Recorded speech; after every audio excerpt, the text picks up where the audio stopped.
여러분 감사합니다. 오늘이 이제 백중 49일 천도기도 또 천도제의 6번째 되는 육제가 되는 날입니다.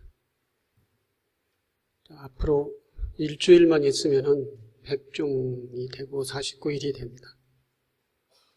그동안 여러분들 그 더운 여름철에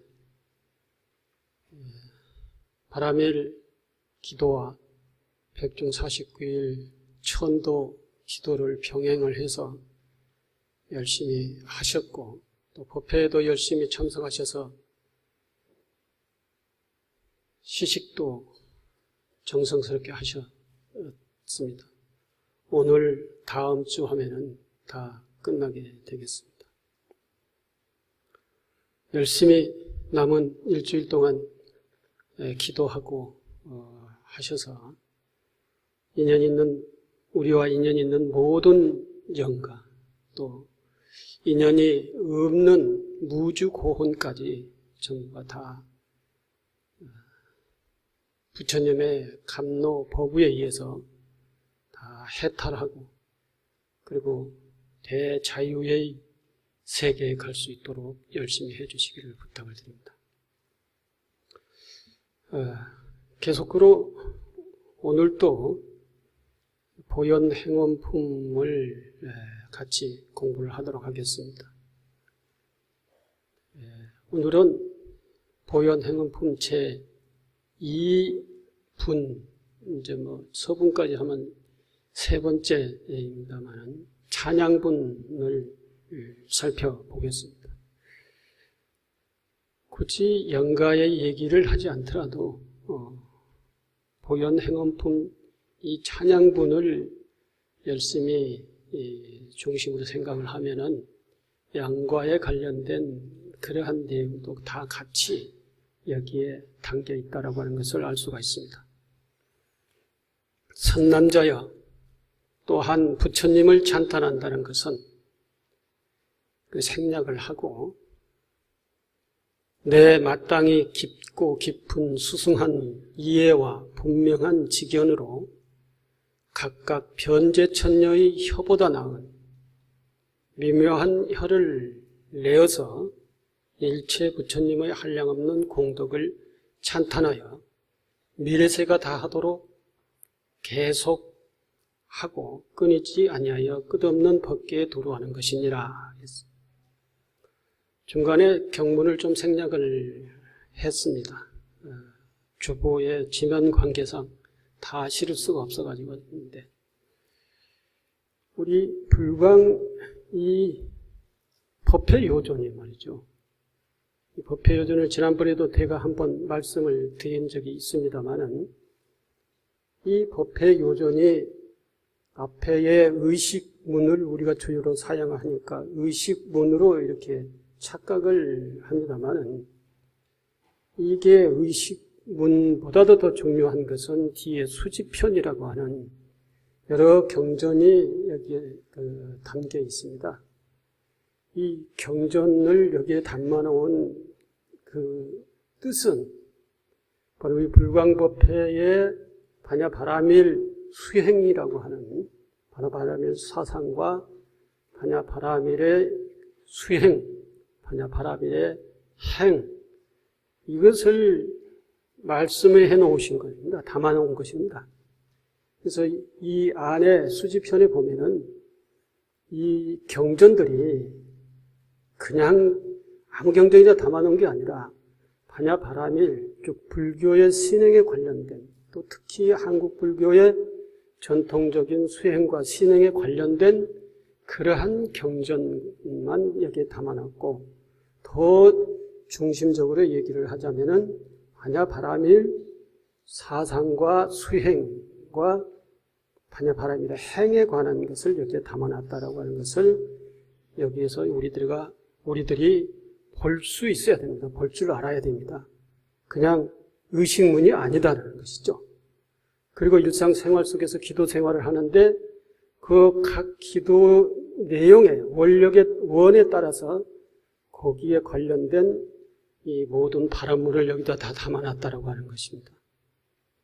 이게 불광요전이 우리 불광법회에서는 정말 중요 소위 경전이라고 하는 것을 인식을 하고 이걸 소중하게 생각을 해줬으면 좋겠습니다. 여기에 보현행원품이 있고 그 보현행원품을 그야말로 우리가 일상생활에서 실천을 하기 가장 좋게 또 가장 보현행원품을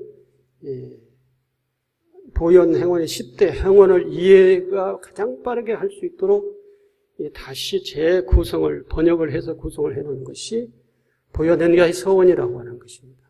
그 보현행자의 서원이 우리는 매 법회 때마다가 이렇게 한 품씩 읽지 않습니까? 여기에 오늘의 소용에 해당되는 것은 찬양분이라고 하는 것이 이 보현행자의 서원 속에서도 있다라고 하는 것입니다. 혹시 여러분들이 지금 현재 불광요전을 가지고 계신다고 하면은 보현행자의 서원을 한번 보실까요? 보현행자의 서원 몇 페이지냐면은 157페이지, 155페이지. 거기를 보면은 찬양분의 보현행자의 서원으로서 이렇게 적어져 있습니다. 모든 부처님을 찬양하겠습니다. 부처님의 지혜와 자비의 끝없는 공덕을 찬양하겠습니다. 부처님이 지내신 바 거룩한 서원은 일체 세계, 일체 시간을 덮고 있사오며 저희들은 온갖 지혜, 온갖 힘을 다 기울여도 그 작은 부분조차 생각할 수 없사오니 오직 있는 정성 모두 바쳐 끝없는 서원력을 찬양하겠습니다. 일체 중생 모두가 또한 부처님의 공덕을 모두 갖추었으니 일체 중생이 갖춘 그 모든 공덕을 찬양하겠습니다. 이런 식으로 우리 생활 속에서 부처님을 찬양하고 또 우리가 함께 동시대에 살아나가고 있는 모든 사람들이 부처님이라고 하는 것을 확신하고 그 모든 사람들에 대해서 찬양을 하겠다, 찬탄을 하겠다라고 하는 것이 오늘 찬양분의 주 내용이라는 것입니다. 이 찬양분을 읽어보면은 여러분들이 가장 이 찬양분에 대한 내용을 가장 쉽게 이해를 할 수가 있으라고 보고 그것에 대해서 참고를 해 주시기 바랍니다. 여기에서는 부처님 공덕을 찬탄함을 말씀하고 있다. 부처님의 깨달음이 지금 시간이 11시 10분인가요? 시계 맞아요?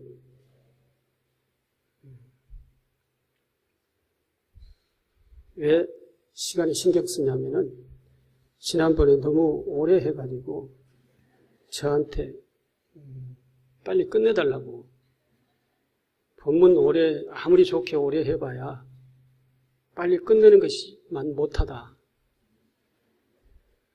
오늘 주지스님이 올라오는데 40분에 딱 끝내달라고 그러더라고요.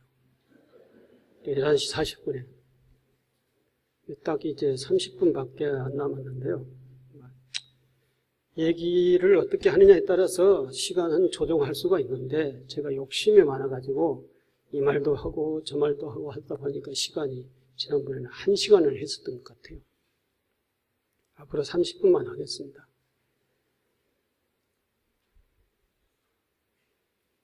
부처님 공덕을 찬탄함을 말씀하고 있다. 부처님 깨달으심은 더없이 높은 공덕인 것이다.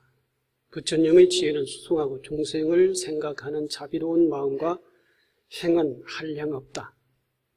무엇으로도 비교할 수 없이 원만하며 일체의 걸림이 없다. 그 깨달음에 대한 것을 믿음으로 찬탄하는 것이다. 이에 더하여 앞서 예경불에서 모든 중생이 부처님과 같음을 알고 공경해야 한다 했듯이 찬양분에서도 모든 중생을 부처님처럼 찬탄함을 설하고 있다. 선한 마음으로 상대방을 바라보고 칭찬하는 말, 긍정적인 말을 해야 한다는 것이다. 앞서 지난번에 얘기했던 예경분에서 왜 예경을 해야 되냐. 물론 부처님께 때문에 부처님의 제자된 우리로서는 예경을 하고 예불을 하고 공경을 해야 되는 것이죠. 근데 부처님에게만 예경을 하고 예불을 하고 예경을 하고 그렇게 끝나는 것이냐? 그게 아니었다라고 하는 것입니다. 이의 가르침에 가장 중요한 것은 모든 생명 있는 모든 것에 대한 존중이라고 하는 것이죠. 존중. 그러니까 인간을 대상으로 해서는 말할 것도 없고 모든 생명에 대한 존엄성, 존중, 이걸 인정하라는 것입니다. 인정하고 그렇게 대하라는 것입니다. 사실 한번 우리가 가만히 성찰해 보면은, 우리의 삶의 환경을 성찰해 보면은 모든 것이 인간 중심, 인간을 위한 것으로서 이렇게 이 세상이 다 그렇게 편져되어 있습니다. 한번 소의 삶을 생각을 해볼까요? 소가 우리 인간 사회에서는 왜 있어야 되는 거죠? 소가 농부에게 있어서는 농사일을 돕는 것에 소가 존재의 의미가 있는 것이죠. 물론 농사일뿐만 아니라 낙농에 있어서는 뭔가를 생산해내는 것, 유제품을 생산해내고 고기를 생산해내고 가죽을 생산해내는 것. 그러니까 소의 모든 삶이, 생이 모두가 다 인간을 위해서 희생을 하고 있는 거예요. 희생. 소뿐인가? 식물도 마찬가지고 동물도 마찬가지고 어떨 때는 사람도 사람을 위해서 그 삶을 사는 경우가 있어요. 가장 희생적으로 어렵게 사는 사람들, 이 사회가 평화롭고 풍요롭고 그리고 평등한 사회, 이런 사회를 만들기 위해서, 안정된 사회, 그런 사회를 만들기 위해서 어떤 사람들은 삶을 희생하는 삶을 살고 있다. 그 예를 들어본다면은 독립운동하신 독립운동가, 이분들은 다 목숨을 바쳤어요. 6.25 전쟁 때 나가가지고 전쟁터에서 싸우는 군인 모두가 다 목숨을 바쳤습니다. 누구를 위해서 목숨을 바쳤냐? 자신을 위해서 목숨 바친 게 아니라 미래의 후대, 지금 현재의 우리 국가 안녕, 이것을 위해서 헌신하고 희생하고 목숨을 바쳤습니다. 이게 전부가 다 현재의 인간사회, 또 미래의 인간의 사회를 위해서 모두가 다 희생을 했었던 것이죠. 이렇게 인간을 위해서 모두가 다 이렇게 존재하는 것처럼 인간 중심적으로 보면은 그렇게 되어 있다는 것입니다. 이걸 금강경에서는 아상이라고 그럽니다. 아상. 자기를 중심으로, 자기중심적인 생각, 자기중심적인 또는 이기적인 생각. 내가 이해관계가 맞아야 내가 움직이는 거. 내가 이해관계가 안 맞으면 다 끊어버리고 버리는 거. 이런 생각이 이제 아상이라고 하는 것이죠. 아상. 자기중심적인 생각이다. 인상은 뭐냐? 인상은 조금 더 넓혀서 인간중심적인 생각이다. 근데 이 우주에는 인간만이 사는 게 아니라 인간뿐만 아니라 수없는 생명들이, 수없는 종이 살고 있는 것이죠. 그럼 그 생명, 그 모든 종, 굉장히 중요한 겁니다. 부처님께서 우리들에게 가르친 가르침이 훌륭하다고 하는 것은 전부가 다 이 생명 중심들이에요. 생명 중심. 인간 중심보다는 생명 중심이에요. 생명. 모든 생명을 평등하게 보고 그 생명을 존중하고 인정하고 그 생명에 대해서 찬탄하라. 그리고 존중하라. 이것이 이제 부처님의 애경과 찬탄이라고 하는 것입니다. 단지 부처님에게 우리가 부처님을 신앙하는 불자로서의 부처님에게만 애경하라고 하는 그 한 가지 뜻에 멈춰 있는 게 아니라 이 모든 생명들의 존엄성을 인정하고 그것을 존중하고 그것을 찬탄하라. 왜 찬탄해야 되냐? 그 모든 생명 존재 자체가 우리의 생명 존재를 받침해주고 있기 때문에 그런 것입니다. 그 모든 생명이 존재하지 않으면 내 생명이 존재할 수가 없어요. 이처럼 연기의 인연의 관계에 놓여져 있는 것이 우리의 현실이라는 것입니다. 이러니 옆에 사람이 살아있는 것 그 자체로 우리는 찬탄해야 된다. 생명이 죽지 않고 살아있는 것 그 자체로서의 우리는 그 생명에게 감사하고 찬탄을 해야 된다. 요즘 서아프리카에 에볼라라고 하는 그 전염병이 있다고 그러죠. 그 전염병에 한번 걸리면은 바로 죽는다고 그러는데요. 그게 이제 막지 못하면은 지구 재앙이 올 수도 있다라고 얘기를 합니다. 에이즈가 발생을 했을 때는 또 그것도 굉장히 그렇게 했는데 요즘 에이즈 어느 정도 이제 퇴치나 내지는 방어를 할 수 있는 그런 상황이 됐는데 에볼라에 대해서는 전혀 대책이 없다는 거예요, 지금 현재. 그래서 사람들이 죽어가는 거예요. 지금 벌써 700 몇십 명이 거의 1000명에 가까운 사람들이 그 에볼라라고 하는 전염병에 의해서 죽었다고 합니다. 이게 급격하게 이제 확산되면은 우리가 언제 죽어야 될지도 모르고 요즘 또 좋은 생각이지만 다른 전도 단체에서 거기를 가겠다고 그렇게 얘기를 한다고 그래요. 거기 가서 이제 그 에볼라의 전염병을 막겠다. 그래서 의료 전도 단체에서 거기 가겠다 하니까 국가에서는 정부에서는 거기 가지 마라. 갔다가 너희들이 전염병이라도 해가지고 하면은 우리나라에도 확산된다. 가지 마라 하니까. 그래도 가겠다라고 하는 것이죠. 그러니까 네티즌들이 뭐라고 했냐면은 가게 내버려 둬라. 그리고 오지 못하게 해라. 그렇게 했다고. 그렇게 얘기를 하고 있더라고요. 어쨌든 그렇게 해서 사람들이 계속적으로 죽는다든지 또 사람만 죽는 게 아니라 다른 동물들이 죽는다든지 이렇게 되면은 지구에 큰 재앙이 일어나게 되잖아요. 요즘은 우리나라에서는 산화 제한을 하지 않고 많이 사람들 애들을 놀라고 그러잖아요. 2명, 3명 내면은 지원금을 주지 않았습니까? 2명 놓으면 100만 원을 주고 3명 놓으면 또 얼마를 준다고 하던데. 그게 왜 그럴까요? 그게 이제 여러 가지 의미가 있죠. 국가의 어떤 국력을 유지하려면 그렇게 해야 되는 것이죠. 이 국가의 국력을 유지하려고 해도 사람의 인구수가 필요한 것입니다. 이런 차원이든 어떤 차원이든지 간에 절대적인 차원은 뭐냐?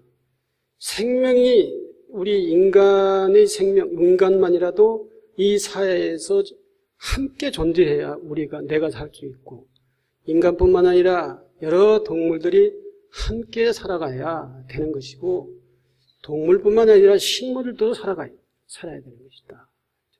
이런 모든 생명이 내 생명과 직결되어 있기 때문에 또 동일 생명이기 때문에 모든 생명을 존중하라.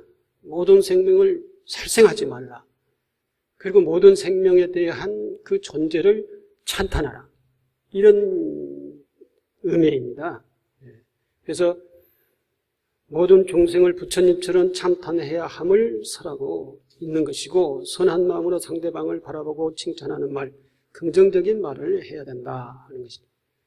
사람에게만 뿐만 아니라 모든 생명에게 그 존재 자체에 감사하고 그것을 존중하고 그것을 소중하게 생각을 할 줄 알고 그것에 대해서 찬탄을 해야 된다. 찬탄.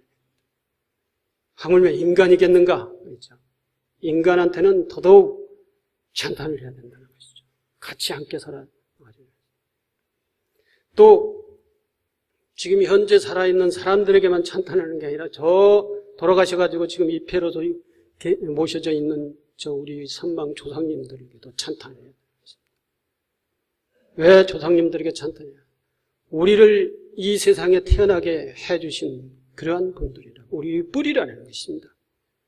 그리고 우리 뿌리만 아니라, 생명의 뿌리만 아니라 우리의 삶의 환경을 지금까지 유구한 역사를 통해서 구축해내는 문화의 이 세계, 문화적인 이러한 문명적인 세상을 만들어 놓으신 분들이 바로 저분들이라는 것이죠. 저분들이 없었으면 우리가 어떻게 이런 문명 세계에서 문명의 생활을 할 수가 있냐. 그러니 조상을 존중하고 조상을 공경하고 조상에게 모든 정성을 바쳐서 고마움을 표시를 해야 된다는 것입니다. 이게 이런 식으로 조상들이 존재하고 살아계시는 거예요. 이렇게. 거기에 대한 고마움 없이 우리가 어느 날 갑자기 세상이 나에게 주어지고 이런 것이 아니죠. 우리들이 선조들이 유구한 역사를 통해서 그 삶을 또 그 희생을 그 헌신을 통해서 이 문명사회를 갖고 놓은 건데 우리는 태어나서 살고 있는 거예요. 그게 얼마나 고마움냐 이거죠. 그 삶이 얼마나 유대한 얘기죠. 그 삶이 얼마나 또한 뭐라고 표현을 할 수가 없죠. 그 삶 자체를 긍정적으로 찬탄을 해야 된다라는 것입니다. 어느 중학교 도덕 시간에 학생들에게 부모님을 칭찬하는 일기를 쓰라고 과제를 주었다고 합니다. 우리나라에서 있었던 것입니다. 이 우리나라에서 있었던 일인데 어디에 방송에 나왔던 거예요. 방송에. 여러분들 EBS라고 하는 방송 아시죠? EBS 지식 채널이라고 하는 건데 거기에 나왔던 우리나라의 선생이 학생들에게 했던 실화입니다. 이게 뭐 멀리 간 게 아니고 요 근래에 일어났던 일인데 어느 중학교 도덕 시간에 학생들에게 부모님을 칭찬하는 일기를 써보라는 과제를 주었다. 어색함과 부끄러움을 무릅쓰고 용기를 내어 부모님께 칭찬의 말을 건넸다. 칭찬에 익숙하지가 않습니다. 우리 어른들이나 어린이들이나 다 상대방을 칭찬하는데 이게 익숙하지가 않아요. 상대방을 비방하는 데는 익숙해져. 비방하는 데는 익숙한데 칭찬하는 데는 익숙하지가 않아요. 다 그렇게 돼 있는데 그래서 어색함과 부끄러움을 무릅쓰고 익숙하지 않으니까 그 어색함과 부끄러움을 무릅쓰고 용기를 내어서 부모님께 칭찬의 말을 건넸다. 그러나 돌아온 반응은 왜가 얘기해? 너 뭐 잘못 먹었니? 너나 잘해. 등 무안하고 서운한 말뿐이었다고 합니다. 이런 결과가 나온 것은 우리 사회가 칭찬에 인색한 반면 남의 허물을 들추고 약점을 잡는 데는 아주 민첩한 까닭이다.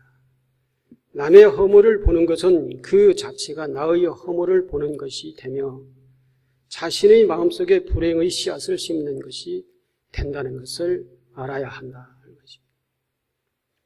사실 우리가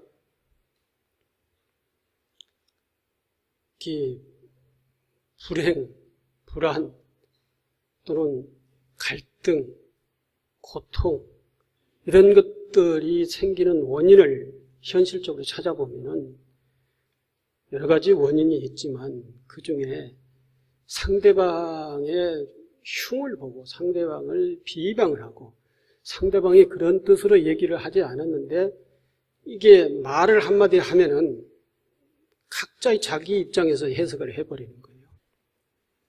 어쨌든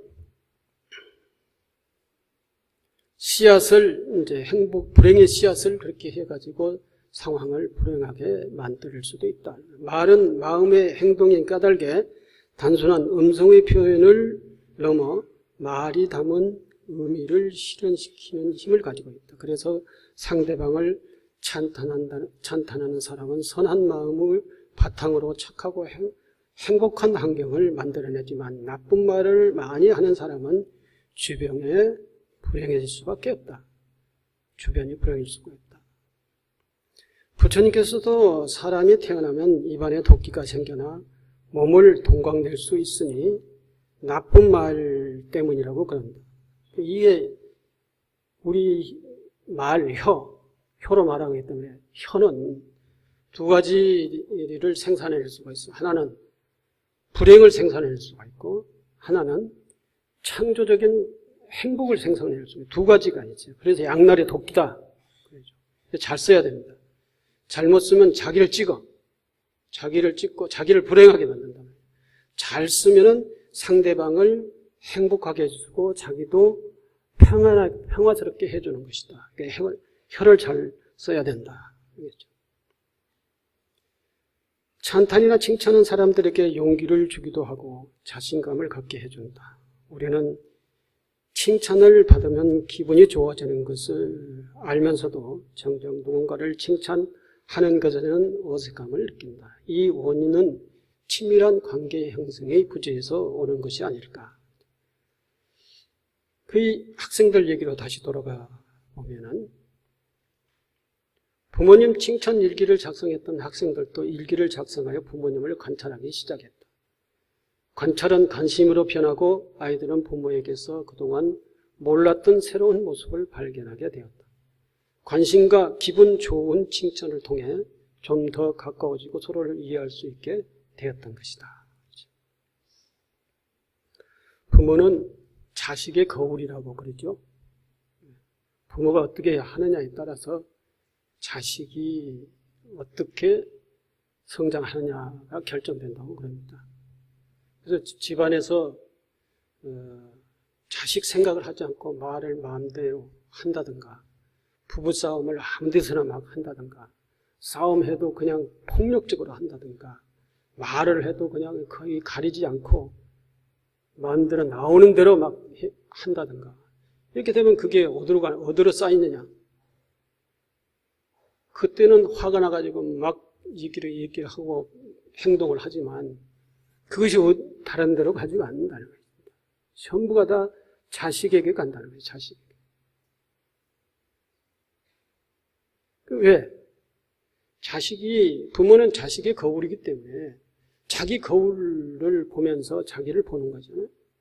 자기를 인식을 하는 거예요. 자기 모습을 인식을 하는 거예요. 아, 저렇게 사는구나. 저렇게 살아도 되는가 보다. 이것이 무의식 속에서 형성이 되는 것이죠. 현실적으로는 저게 나쁘다, 싫다 이렇게 생각을 하지만 실제의 자기의 습성에서는 부모가 하는 행동 그것이 그대로 스며드는 것이죠. 몸에, 마음에, 심리에 스며들어서 자기도 모르는 사이에 업이라고 하는 것이 그렇게 형성이 되기 때문에 이제 자연스럽게 화가 났을 때 무의식 속에서 행동을 할 때는 그게 튀어나오는 거예요. 그게. 그래서 나중에 가가지고 결혼 생활을 하면서도 똑같이 싸워요. 똑같이. 그래서 던지는 뭘가 집어 던지고 폭력적으로 부부싸움을 하는 사람은 그 부모가 그렇게 꼭 부부싸움을 그렇게 했다라고 하는 거예요. 증거예요. 증거. 물론 그렇지 않은 경우도 있어요. 아, 우리 부모님은 저렇게 했으니까 나는 이렇게 하지 말아야겠다. 우리 부모님이 저렇게 열심히 살았으니까 그것은 자연적으로 이어받는 것이죠. 부모는 자식의 거울이라고 하는 것을 한마디로 정리를 할 수가 있습니다. 예, 제가 그 학생들이 했던 그 일기를 그대로 전달을 해드리면은 칭찬 상황 1, 첫 번째 칭찬. 아버지가 이제 딱 이렇게 거실에 앉아, 아버지께 하는 칭찬입니다. 학생이 앉아 계시니까 아들이 이제 숙제 오라고 했으니까 숙제를 해와야 될 거 아니에요. 그러니까 아들이 아버지한테 아버지가 계시는 그 자체가 자랑스럽습니다. 이렇게 얘기했어요. 그러니까 아버지가 듣기로는 갑자기 왜 말을 저렇게 하냐. 행전 그렇게 얘기를 하지 않던 놈이, 말도 하지 않던 놈이 거실에 이렇게 딱 앉아있는데 자식 놈이 와가지고 아버지한테, 아버지가 그렇게 우리 가정에 아주 굳건하게 계셔주는 그 자체가 자랑스럽습니다. 이게 딱 하거든. 그러니까 아버지가 이렇게 칭찬하는 것에 아버지도 익숙하지 않으니까 그 말이 나쁘고 그렇지는 않은데도 불구하고 입에서 무의식적으로 튀어나오는 말이 미친놈.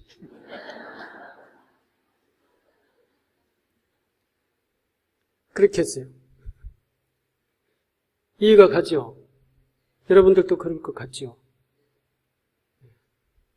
아마 그럴 수 있는 사람들이 있을 겁니다, 여기에. 그러니까 아들내미가 딱 그걸 얘기를 듣고 일기를 썼어요. 오늘은 칭찬을 아버지에게 그렇게 했는데 돌아오는 것이, 칭찬이 돌아오는 것이 젠장, 칭찬하고 욕만 먹었네. 이렇게 써가지고 갔어요, 이제. 그래, 선생님한테 낼 거 아니에요? 그렇지. 선생님은 그거 하나 보고 그 가정에 100가지, 10가지를 판단을 할 수가 있는 것이죠. 그게 중요한 게 아니고, 이 가정은 이렇구나. 그래서 또 숙제를 내줬어요. 또 숙제를 내줬는데, 이건 아버지한테 이제 실패를 했으니까 엄마한테 가서 얘기를 한 거예요. 엄마를 어떻게 칭찬을 할까?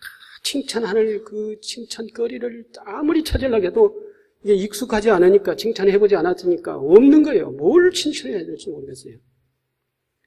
그래서 고민고민을 하다가 책가방을 싸고 나오는 데까지도 칭찬은 생각이 안 돼가지고 나와요. 나오니까 엄마가 따라 나오면서 학원 갔다 빨리 들어와. 어디 가지 마. 이런 소리가 늘 있었는데 그 소리 하기 전에 자기가 칭찬을 했다는 거예요. 엄마가 학원에 보내줘서 이렇게 공부를 잘하게 됐어. 고마워. 이렇게 했어요. 뭐라고 했겠어요? 엄마가. 야, 이 지지배야. 네가 공부를 뭘 잘해? 반에서 꼴등 나는 것이. 그렇게 하는 공부가 잘하는 거냐? 그러면서 계속 저 길모퉁이 돌아올 때까지 그 막 잔소리를 하는 거예요. 그냥 이 지지배. 이래갖고 끝났으면 됐을 텐데 뭘 잘해? 꼴등한 거 그렇게 잘하는 거냐? 하면서 뒤에 계속 꺼내는데 계속 잔소리를 하는 거예요. 유치함, 어색함, 부끄러움을 무릅쓰고 용기 내어 칭찬을 했지만 돌아오는 반응은 얘가 왜 이래? 너 뭐 잘못 먹었니? 너나 잘해. 무안하고 소원한 말뿐이다. 이렇게 이제 그 반응을 적어가지고 선생님한테 갖다 준 거예요. 숙제 검사를 해야 되니까. 이게 전부가 다, 이게 전부가 다. 처음, 두 번째, 세 번째도 거의가 다 이런 내용이더래요. 여러분들 자제가 숙제를 이렇게 해서 이제 받아가지고 와가지고 뭐 이렇게 물으면은 여러분들은 어떻게 대답할지는 모르겠는데 한번 성찰을 해보시기 바랍니다. 과연 고마워? 그래. 나도 열심히 할게. 너도 공부 열심히 해. 너도 건강해. 뭐 이렇게 반응을 할 사람이 과연 얼마나 있을까 하는 생각이 들어요.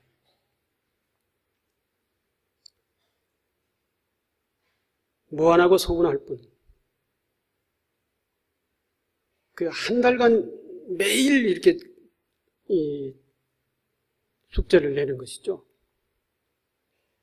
그런데 애들이 반응이 뭐냐면 이걸 어떻게 30번이나 해. 때려치워?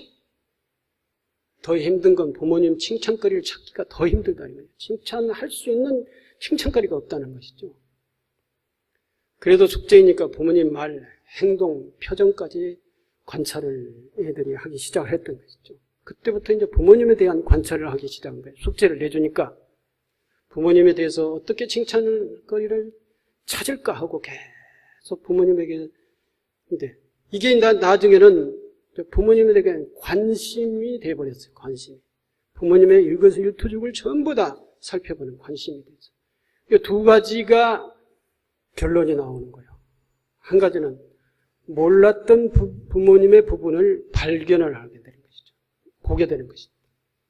또 한 가지는 몰랐던 부분이 두 가지겠죠. 훌륭했던, 우리 아버지가 저렇게 유머스럽구나. 우리 엄마가 저렇게 희생적으로 우리들을 헌신적으로 기르고 있구나. 이것을 발견할 수가 있었을 것이고, 하나는 우리 아버지가 저런 줄 몰랐는데 정말 아니다. 우리 엄마가 저런 줄 몰랐는데 정말로 저질이다. 이 두 가지 중에 한 가지 할 거 아닙니까? 그런데 애들은 아주 총명하게도 그렇게 안 했어. 좋은 점만 봤어요. 좋은 점만. 우리 아버지가 저렇게 유머스럽고 또 저러한 부분이 있구나. 그렇게 그동안에는 보지 못했던 부분이 저렇게 있었는데 저는 몰랐구나. 이제야 우리 아버지에 대한 진면목을 알았다. 우리 어머니의 그 헌신적이고 자비스럽고 끝이 없는 그 우리 자식들에 대한 그 헌신성을 이제 알았다. 이게 관심이 돼서 그 부모님에 대해서 알게 됐고, 관찰이 조금씩 이렇게 대비하면서 부모님에 대해서 알게 됐고, 애들이 싹 바뀌었다는 것입니다. 다 바뀌었다. 그래서 공부를 잘하고 못하고 문제가 아니라 사람이 되는 거예요. 사람이. 이게 중요한 것은 칭찬이라고 하는 것을 출발을 해서 애들이 다른 데로 삐뚤어 나가지 않고 계속적으로 긍정적으로 얘기하고 긍정적인 부분을 발견을 하려고 하고 긍정적으로 칭찬을 하는 것을 끝까지 놓지 않겠기 때문에 결과는 부모님에 대한 진면목을 알게 되고 애들이 성장을 해버린 거죠. 그리고 학교 공부는 두 번째죠. 이렇게 되면 학교 공부를 잘할 수밖에 없게 되는 것입니다. 칭찬이라는 것이 이렇게 소중하다, 중요하다. 부처님을 찬탄하는 것은 당연한 일이고 사람을 찬탄해야 된다. 이게 부모님뿐만 아니라 주변에 있는 형제, 이웃, 내 도반 모든 사람들을 그렇게 칭찬을 해야 된다는 것입니다. 이 예기영분에서 가르치면 그런 것입니다. 그래서 스스로를 행복하게 살아라. 스스로를 안정되게 살아라. 스스로를 평안스럽게 살아라. 이렇게 해야 이게 이제 깨닫고 안 깨닫고 문제가 아니고 이것은 실제 현실적 생활 속에서 정말 행복하게 평화스럽게 안정된 삶을 살 수가 있고 가족과의 함께 정말 가족의 소중함 우리 모두가 함께 도반이 소중함을 알 수 있게 되는 것이다.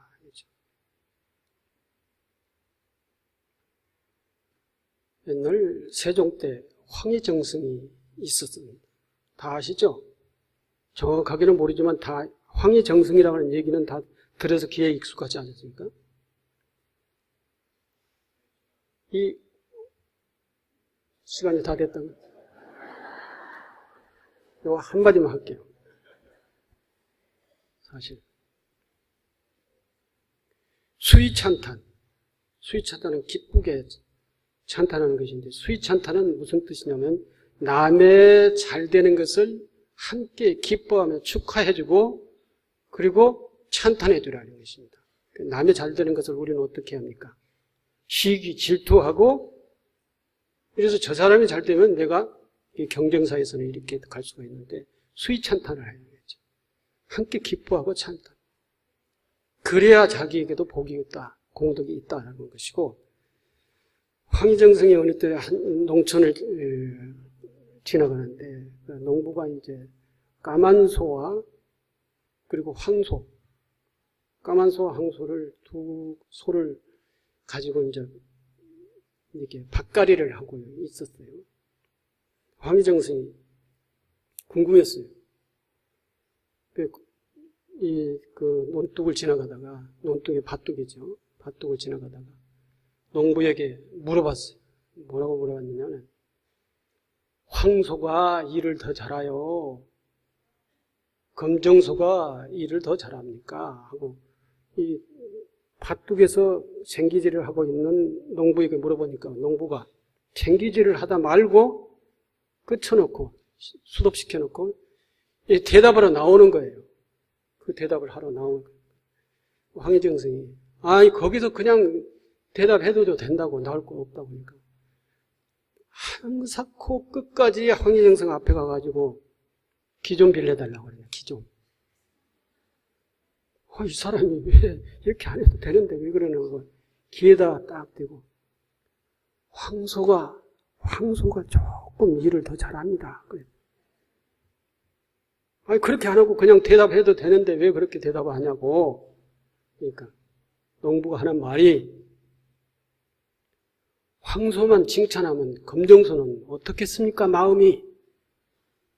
그래서 검정소 마음이 어떻겠냐요? 황소만 칭찬하면. 황소가 현실적으로 일은 잘하는데 검정소가 조금 힘이 붙인데 황소만 칭찬하면 검정소의 마음이 어떻겠느냐 이게.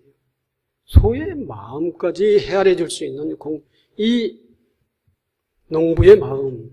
그게 황정승 그 뒤로부터 정승으로서의 사람들을 선별해서 채용을 하고 쓰고 그러는데 사람 차별을 안 했다는 거예요. 사람 차별 안 하고.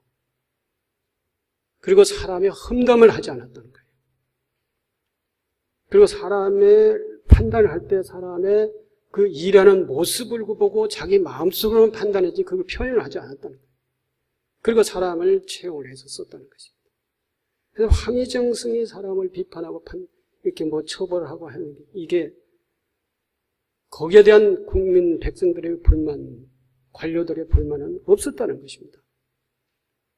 그래서 황희정승의 역할을, 정승의 자리의 역할을 잘 할 수 있었다는 것입니다.